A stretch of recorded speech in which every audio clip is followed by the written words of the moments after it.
There is a town deep in the Arctic where something feels wrong. The buildings are still there. The streets are still there. Apartment blocks stand beneath frozen mountains. A school remains. A swimming pool remains. A cinema remains. Inside some of the buildings, books were left behind. Films remained inside the cinema. Equipment remained inside the hospital. Cups were still sitting on tables. Newspaper clippings were still hanging on walls. Ski equipment was left in hallways.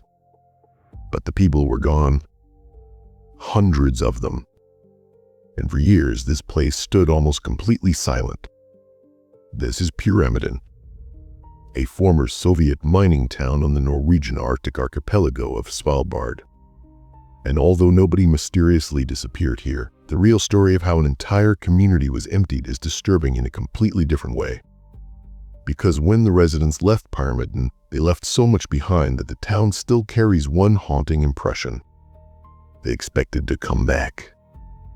To understand how a place like this could simply empty out, you have to go back to a time when Pyramiden was not a ghost town at all. It was alive. The settlement takes its name from the enormous pyramid-shaped mountain rising above it. Coal had attracted people to this remote corner of the Arctic. Swedish interests began exploring the area in the early 20th century. The settlement later passed into Soviet hands, and eventually the Soviet mining company Trust Archipelago took control. After the Second World War, mining operations expanded. But Pyramiden was never supposed to be just a mine with a few buildings around it. The Soviet authorities developed something much more ambitious. They tried to create a complete community at the edge of the Arctic wilderness, and at its height, more than 1,000 people lived there. Think about where they were living. Svalbard is far north of mainland Norway. The landscape is dominated by mountains, glaciers, snow, and long Arctic winters. Yet in the middle of that environment stood apartment blocks filled with families. Children went to school. There was a kindergarten. There was a cultural center. There was a library. There was a cinema. There was a museum. There was a swimming pool. There was even a greenhouse and a farm. Milk, meat, eggs, vegetables, and flowers were produced locally. In the center of town, grass was planted around the main square. That grass had been brought all the way from Siberia, and overlooking it stood a large bust of Vladimir Lenin. Pyramiden was designed as a Soviet model community. This wasn't simply a place where workers came, entered a mine, slept, and went back underground the next morning. People built lives there. Families lived there. Children grew up there. People watched films. They read books. They played sports. They celebrated. They worked. And outside the settlement, towering above all of it, was the mountain containing the coal that made the entire town possible. For decades, that coal kept Pyramiden alive. But eventually, the same mine that had created the town began pulling it toward its end. Mining conditions were difficult. The geology inside the mountain made extraction complicated. Coal prices declined.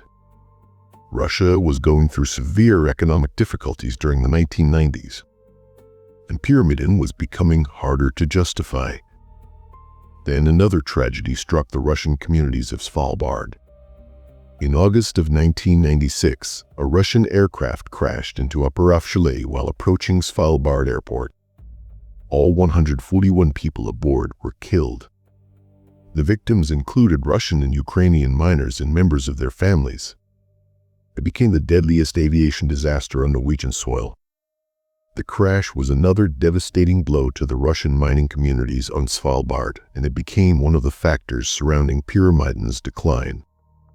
But life in the settlement continued for a little longer. By the time the mine was approaching its end, around 600 people were still overwintering in Pyramiden. 600 people. not explorers, not temporary tourists, a community. Then came 1998. The decision was made. The mine was finished. In April of that year, after more than 5 decades of continuous mining activity, operations officially stopped.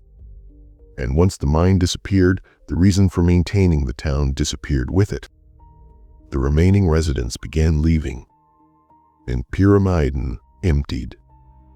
But this is where the story changes, because abandoned places normally transform slowly. People move out. Possessions are packed. Buildings are cleared. Furniture disappears. Doors are locked. Rooms become empty shells. Pyramiden was different. So much was left behind that later observers described the settlement as if its residents believed they would soon return.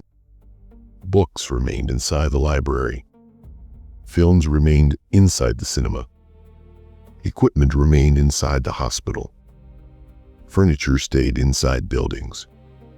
Cups remained on tables. Newspaper cuttings stayed attached to walls.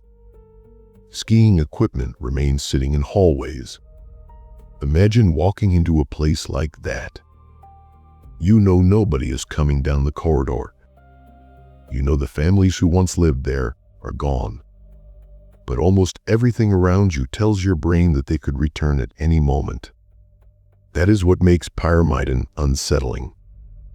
There was no mysterious mass disappearance. There was no unexplained evacuation. The mine closed. The economic system supporting the settlement collapsed. The residents left. But the physical town did not leave with them, and the Arctic helped preserve the illusion. Most of Pyramiden's major buildings remained standing. The apartment blocks were still there. The school was still there. The cultural buildings were still there. The swimming pool was still there. The streets remained laid out around the central square. And Lenin remained watching over all of it. A monument overlooking a town that the system represented by that monument could no longer sustain. For years, wind moved through streets once filled with workers and families. Snow covered the paths. Arctic foxes moved through the area. Seabirds replaced residents. And polar bears could occasionally wander near the settlement. Rooms that had once been ordinary became frozen pieces of another era. A library filled with abandoned books is no longer simply a library. A deserted swimming pool becomes something completely different when you know hundreds of people once lived around it. A cinema containing films nobody returned to watch begins to feel like somebody pressed pause on the entire town. And perhaps the strangest thing about Pyramiden is that there is no single dramatic moment explaining everything. No one morning when the entire population suddenly vanished. No hidden mystery where 600 people disappeared into the Arctic. Reality was slower, and in some ways, more haunting. The community had been built around one purpose: coal. Coal?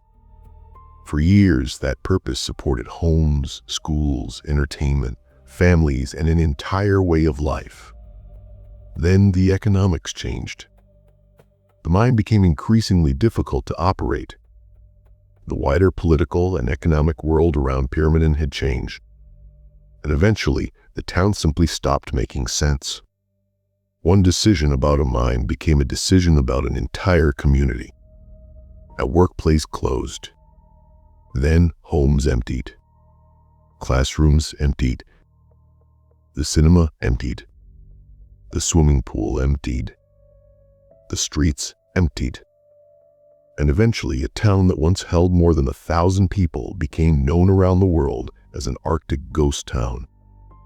There is another detail that makes the story even stranger. Pyramiden did not disappear completely. The settlement is still controlled by Trust Archipelago.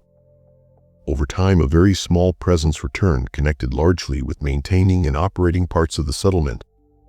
So technically, Pyramiden is not a perfectly abandoned city frozen forever in 1998, but that almost makes the place more interesting, because the old town remains. The Soviet buildings remain. The abandoned spaces remain. And visitors can stand inside a settlement where two different periods of history appear to overlap. The present exists there, but the past dominates everything. Look at the photographs of Pyramiden and remove the history for a moment. Just look at the buildings. You could believe something happened yesterday. That is the power of this place. The mystery isn't where everyone went. We know why they left. The mystery is what it feels like when human life disappears faster than the world humans built around themselves. Because normally when people abandon a place, nature eventually erases it. Walls collapse. Roofs disappear. Roads vanish beneath vegetation. Objects decay. Memory fades. Pyramiden resisted that process. The Arctic preserved enough of the settlement to leave behind an uncomfortable question. How quickly can a place stop being home? 1 year, children are walking into school. Workers are heading toward the mine. People are swimming in the pool. Someone is reading a book from the library. Someone is sitting in the cinema.